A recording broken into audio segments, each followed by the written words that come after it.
A sloth, a donkey, and a curious human. Send a prompt and see what they're doing.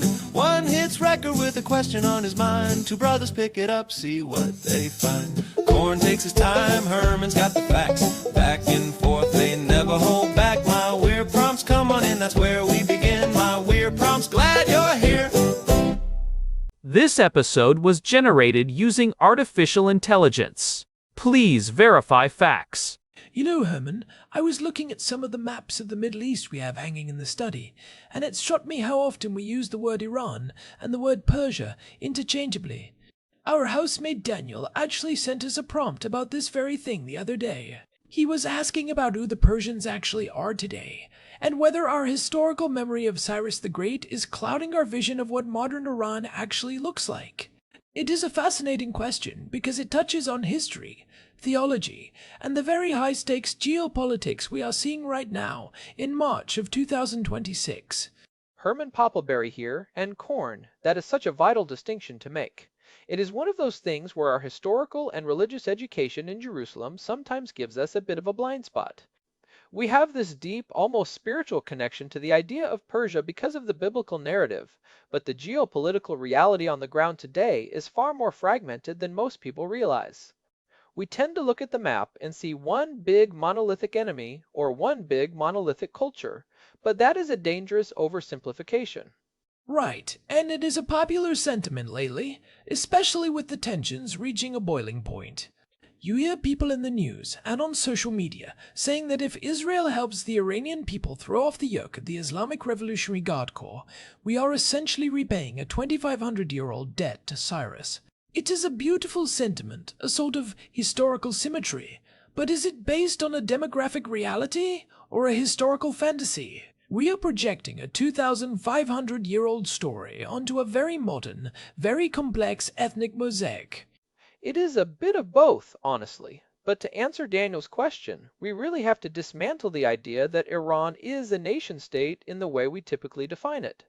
Most people in the West, and even many here in Israel, use Persian as a synonym for Iranian. But in reality, Persians are just one ethnic group within the borders of the modern Iranian state. They are the largest group, sure, but they are not the only ones. If we walk into this situation thinking we are only dealing with the descendants of Cyrus, we are going to be blindsided by the other 40% of the country. So, let us get into the numbers then. If someone says they are Iranian, what is the statistical likelihood that they are actually ethnically Persian? From the best data we have available in 2026, Persians make up roughly 60% of the population. That is a significant majority, but it means that 4 out of every 10 people living under the regime are not Persian. The largest minority group is the Azeris, who make up somewhere between 16 and 20%. Then you have the Kurds at about 10%, the Lurs at 6%, the Baluchis at 2%, the Arabs at 2%, and several smaller groups like the Turkmens and the Qashqai. Iran is not a nation-state in the way we think of France or Japan. It is much more like a multi-ethnic empire that is being held together by a very centralized, very rigid ideological glue. That is a massive distinction. If 40% of the country is not ethnically Persian, then the Cyrus the Great narrative might not even resonate with nearly half the population. Before we go deeper into the other groups, I want to stick with the Cyrus thing for a second because it is so central to how we, as Jews, view that part of the world. In Jewish tradition, we literally call him Mashiach, or Messiah. Isaiah chapter 45, verse 1. He is the only non-Jew in the entire Bible to receive that title. It is incredible when you think about it. The word Mashiach means anointed one, and usually that is reserved for Jewish kings like David or high priests. But Cyrus earned it because he ended the Babylonian captivity in 538 before the Common Era and allowed the Jews to return to Jerusalem to rebuild the Second Temple. He was the ultimate patron of the Jewish people.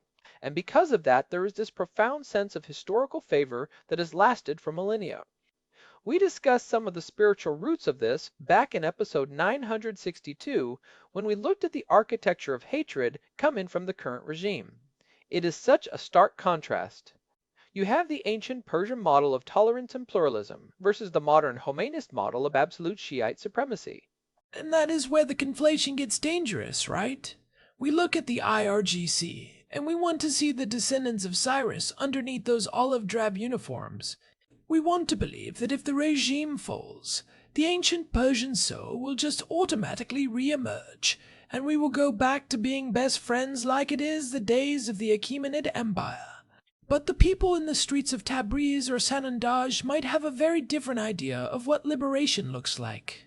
And that ignores the last century of forced identity building. You have to remember, the term Iran itself only became the official international name of the country in 1935. Before that, the West called it Persia. The shift to Iran was a conscious move by the Pahlavi dynasty, specifically Reza Shah, to emphasize the Aryan roots of the people and to try and create a unified national identity that transcended individual tribes and ethnic groups. It was a rebranding effort designed to make the country look like a modern, unified European-style state. So the Pahlavis were basically trying to do what the Europeans did in the 19th century, creating a singular national myth. They took the Persian language, Farsi, and made it the absolute standard for education and government, even in areas where nobody spoke it as a first language. It was a way of erasing the internal borders. Precisely. It was a process of Persianization. They wanted to take this mosaic of Azeris, Kurds, and Arabs and bake them into a single loaf of bread. The current regime, despite their hatred for the monarchy, actually continued a lot of that centralization. They just swapped out the monarchist nationalism for a specific brand of revolutionary Shia Islam. But the underlying friction never went away. If you go to the borders of Iran, you see a very different story than what you see in the cafes of Tehran. The further you get from the center, the more the Persian identity starts to feel like an external imposition. Let us talk about those borders. You mentioned the Azeris are the largest minority. They are mostly in the northwest, right? Near the border with the Republic of Azerbaijan. Right. And this is where it gets fascinating from a geopolitical perspective. The Azeris are a Turkic-speaking people. Most of them are Shia, which gives them a religious link to the central government in Tehran, but linguistically and culturally, they have a lot in common with Turkey and the independent Republic of Azerbaijan. For decades, the regime has suppressed the Azeri language in schools. Imagine being an Azeri kid in Tabriz and being told that your native tongue is just a local dialect, and that you have to master Farsi to get anywhere in life. There is a deep-seated resentment there that has nothing to do with Cyrus the Great. In fact, many Azeris look to the history of the Turkic empires rather than the Persian ones. And then you have the Kurds in the west. We did a whole deep dive on them in episode 951, titled The Kurdish Wildcard. They are mostly Sunni, which puts them at immediate odds with the regime's religious identity, and they are ethnically distinct from Persians. They have been fighting for autonomy for a century. To a Kurd in the Zagros Mountains, the idea of a return to a glorious Persian empire might actually sound like a threat, not a liberation. They remember that the Shah was just as brutal toward Kurdish aspirations as the Ayatollahs have been. That is a brilliant point, Korn. If your people were suppressed by the Shah and then oppressed by the Ayatollahs, why would you want to go back to a system that prioritizes Persian identity? This is the blind spot in the historical favor narrative. If Israel or the United States approaches the situation thinking we are only dealing with Persians, we might accidentally alienate the very people who are most likely to actually tear the regime apart from the inside. The Kurds have a saying, no friends but the mountains. And when they hear Westerners talking about the glory of Persia, it just confirms their suspicion that nobody actually cares about Kurdish rights. It reminds me of the collapse of the Soviet Union. For decades, the world just saw a big red bloc called Russia. But the moment the central authority weakened, you realized you were actually looking at Ukrainians, Kazakhs, Georgians, and Estonians, who had very different ideas about their future. They were not just Russians who had been brainwashed by communism. They were distinct nations that had been colonized. The parallels are striking. Iran is effectively the last great multi-ethnic empire of the 20th century that has not yet decolonized internally. The Persians are the imperial center, and the French provinces are the colonies. Look at the province of Khuzestan in the southwest. That is where most of Iran's oil is located. But the people living there are largely ethnic Arabs. They live on top of the country's greatest wealth, yet they are often among the poorest and most disenfranchised. They call the region Ahwaz, and there is a very active, if suppressed, independence movement there. They see the Persian government in Tehran as an occupying force that is stealing their resources and leaving them with nothing but pollution and poverty. So, if the IRGC falls, we are not just looking at a change of government in Tehran. We might be looking at a total reconfiguration of the map. If the central grip slips, do the Arabs in the south try to take the oil and run? Do the Baluchis in the southeast, who are also Sunni and have been neglected for generations, try to link up with their cousins in Pakistan? That is the nightmare scenario for the people in Tehran, and it is why the regime is so brutal. They use the fear of balkanization to justify their crackdowns. They tell the Persian middle class in the cities, look, if we are not here to hold the line with an iron fist, the country will splinter into 5 different pieces and you will lose everything. They point to the chaos in Syria or Libya and say, that is your future if you let the Kurds or the Arabs have their way. And unfortunately, that message works on a lot of people who are otherwise tired of the morality police. It is a form of nationalist blackmail. It is a classic move. Use the threat of chaos to justify tyranny. But it brings up a tough question for us. If we are talking about a post-regime Iran, are we talking about a federalist system where these groups get autonomy? Or are we looking at the end of Iran as we know it? Is the Persian identity strong enough to hold the country together without a secret police force? That is the multi-billion-dollar question. If you look at the Iranian diaspora, specifically the ones in Los Angeles or London, they are often very pro-monarchy or at least very focused on a unified Persian identity.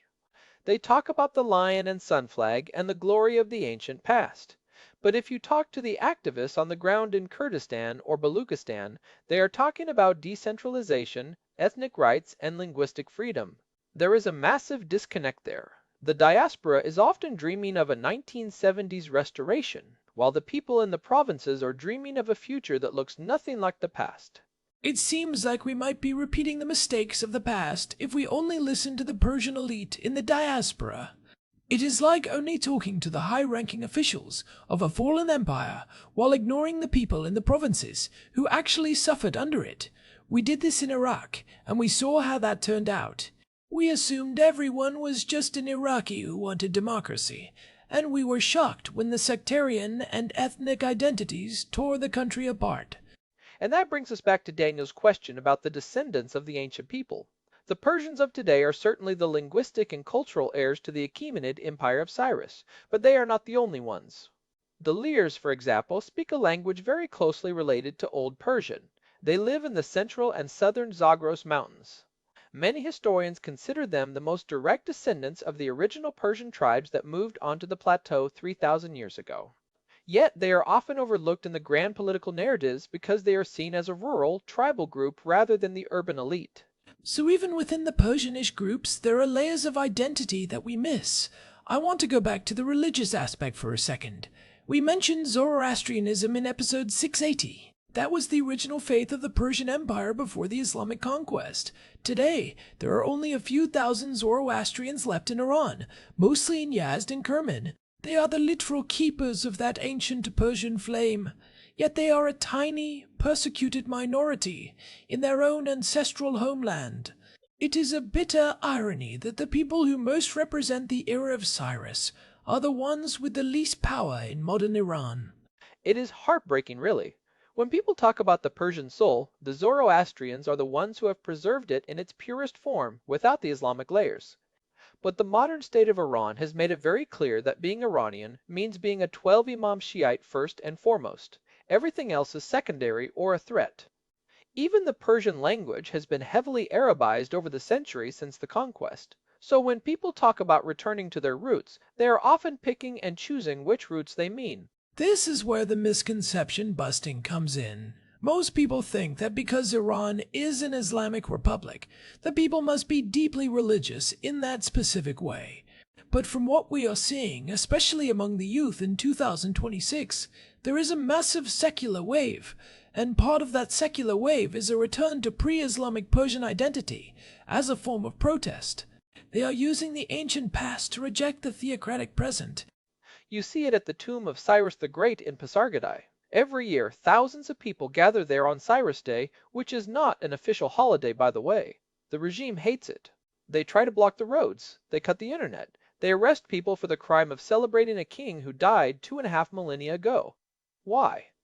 Because when people shout, Cyrus is our father, Iran is our homeland, they are directly challenging the regime's claim that Islam is the only source of Iranian identity. They are using the ancient Persian past as a weapon. It is a powerful image, but we have to be careful not to mistake that for a desire to return to an empire. It is a cry for dignity and a secular national identity. But again, if you are a Baluchi Sunni in Zahedan, does the tomb of Cyrus mean anything to you? Probably not as much as the fact that the regime is executing your young men at a disproportionate rate, or that your province has the lowest literacy rate in the country. To a Baluchi, the Persian king is just another ruler from a distant city. That is the nuance that is missing from the conversation. We have to be able to hold two truths at once.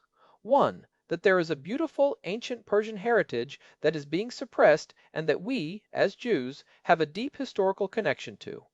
And two, that modern Iran is a multi-ethnic powder keg where millions of people do not identify with that Persian heritage at all. If we ignore the second truth, we are setting ourselves up for a strategic disaster. We cannot build a stable region on a foundation of historical nostalgia. So, if we are looking at the practical implications, what should the policy be? If the goal is a stable, democratic neighbor in the future, we cannot just bet everything on a single horse. We cannot just say, we like the Persians, let us help them. We have to be engaging with the Azeris, the Kurds, and the Arabs too. We have to understand that their grievances are legitimate, and that they will have a say in whatever comes next. Precisely. We need to be supporting the idea of a pluralistic Iran, a country that can find a way to be a home for all its ethnic groups without one dominant group suppressing the others. It is a tall order. Look at Iraq. Look at Syria. When you take the lid off a multi-ethnic society that has been ruled by a dictator, the results are often messy. But the alternative is to keep the lid on with a new dictator, and we know how that ends. It just delays the explosion. But ignoring the diversity is a recipe for a different kind of disaster. If we help a new Persian-centric government take power, and they continue to suppress the Kurds and Azeris, we are just resetting the clock for the next revolution. We would be trading a religious autocracy for an ethnic one, and that would not lead to the peace we all want to see. And that is something we really explored in episode 931, when we talked about dismantling the octopus. The IRGC's power is not just in Tehran. They have built these patronage networks in the provinces too. They play ethnic groups against each other. They will tell the Arabs in the south that the Kurds are the real threat, and they will tell the Persians in the center that the Baluchis are all terrorists. It is classic divide and rule. They use the diversity of the country as a tool to stay in power. It is the same thing the British did, the same thing the Ottomans did. It is the imperial playbook, so breaking that cycle requires a level of political sophistication that I hope the international community is developing. We have to stop using Persian as a catch-all. It is lazy and it is inaccurate. It is like calling everyone in the United Kingdom English. It might work for a while, but eventually the Scots and the Welsh are going to have something to say about it. It is more than lazy corn. It is a strategic error. When we use the wrong terminology, we signal to 40% of the population that we do not see them. We signal that in our vision of the future, they do not exist or their concerns do not matter. That is not how you build an alliance for change. If you want the Azeris to help bring down the regime, you have to acknowledge that they are Azeris, not just Persians who speak a different language. Let us talk about the diaspora for a minute. You mentioned Tehrangelis. There is a huge Iranian population in the United States and Europe. Are they starting to recognize this diversity, or are they still mostly focused on the Persian identity? Because they are often the ones who shape the narrative in Western capitals. It is changing, but slowly. For a long time, the diaspora was dominated by the elite who fled in 1979. They were mostly Persian, mostly upper class, mostly from Tehran. But in the last 20 years, you have had a new wave of immigrants who are more diverse. You have Kurdish activists in Germany who are very vocal. You have Azeri groups in the States. They are starting to demand a seat at the table. They are saying, if you are planning for a post-regime Iran, you have to talk to us too. You cannot just talk to the son of the Shah and think you have covered all your bases. That is a healthy development. It makes the conversation more complicated, but it also makes it more realistic. I think about the historical favor narrative again. If Cyrus was the great liberator because he allowed for religious and ethnic pluralism, then the best way to honor his legacy is not by creating a new Persian-only state, but by supporting a state that actually reflects the diversity of its people. Cyrus did not force the Jews to become Persians. He let them be Jews. That is a beautiful way to frame it, Korn. Cyrus was not a great leader because he made everyone Persian. He was a great leader because he allowed the Jews to be Jews, the Babylonians to be Babylonians, and the Medes to be Medes, all while being part of a stable, overarching system. He understood that the strength of an empire lies in its ability to integrate diversity, not erase it. He was a federalist before the word existed. So the modern IRGC is actually the ultimate betrayal of the Cyrus legacy. They're trying to erase everything that does not fit into their narrow ideological box. They are the anti-Cyrus. They are the ones who want to turn everyone into a carbon copy of their own worldview. They are the successors to the hardline Assyrians or the Babylonians that Cyrus defeated. They are the ones who take captives and destroy temples. So, when we talk about a historical favor, the favor we owe is to the principle of tolerance that Cyrus represented, and that principle applies to the Kurd in Mahabad and the Arab in Ahwaz just as much as it applies to the Persian in Isfahan. We owe it to the people of that region to see them as they are, not as we want them to be. I think this is a good place to pivot to some practical takeaways for our listeners. Because it is easy to get lost in the history and the maps, but this has real-world consequences for how we consume news and how we think about the future of the region, especially as we watch the headlines in 2026. The first takeaway is simple. Watch your language. When you are reading an article or listening to a report, notice if they use Iranian and Persian interchangeably. If they do, they are likely missing 40% of the story. Try to use Iranian when referring to the citizens of the state, and Persian when referring to the specific ethnic and linguistic group. It sounds like a small thing, but it changes your entire perspective on the internal dynamics of the country. Second, we need to broaden our news sources. If you are only following Persian language media or diaspora groups that focus solely on the Persian identity, you are getting a filtered view. Look for what the Kurdish human rights groups are saying. Look at the reports coming out of Sistan and Baluchistan. There is a lot of incredible journalism happening in those regions, often at great personal risk to the reporters. They are the ones telling the story of the fringe, which is often where the real change starts. Third, for those who are involved in advocacy or policy, the message should be about federalism and decentralization. A unified democratic Iran is only possible if it is a federal Iran. The central government in Tehran has had too much power for too long, whether it was under a Shah or an Ayatollah.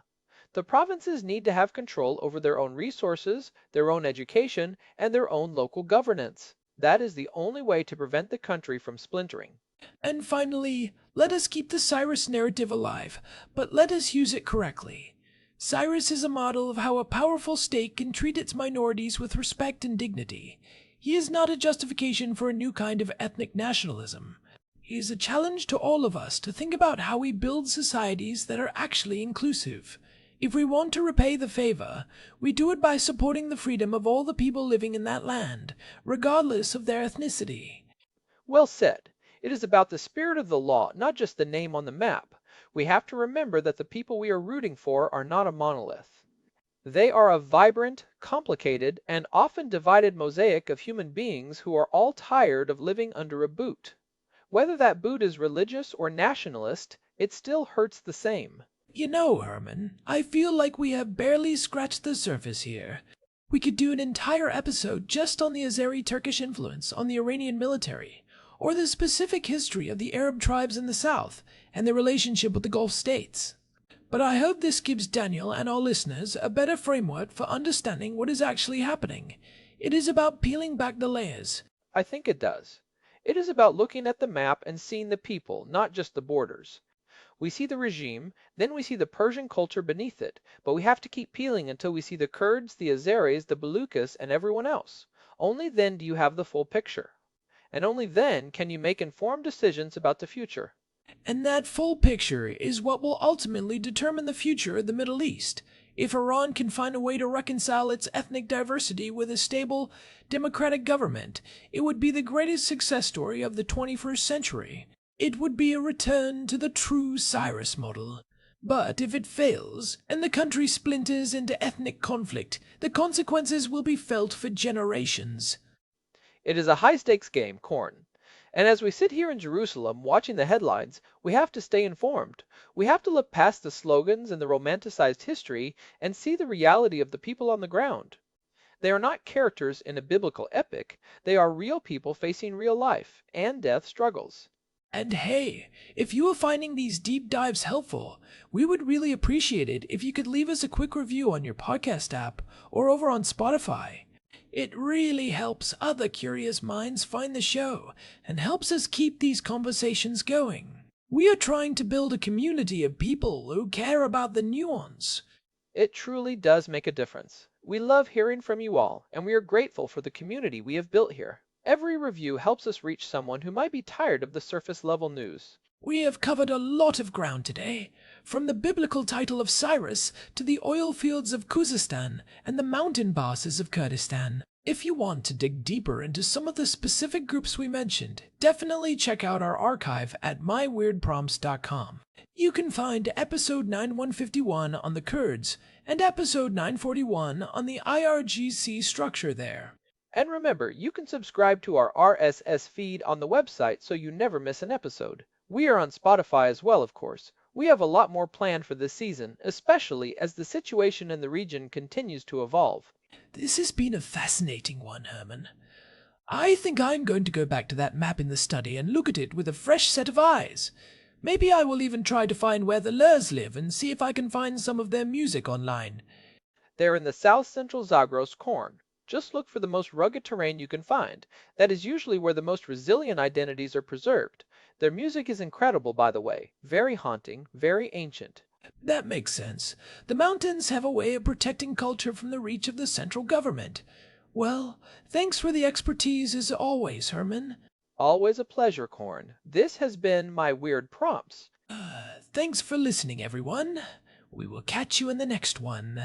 Stay curious. Until next time. This episode was generated using Gemini Flash 3. Text-to-speech engine was Chatterbox. Thanks for listening to our show, My Weird Prompts.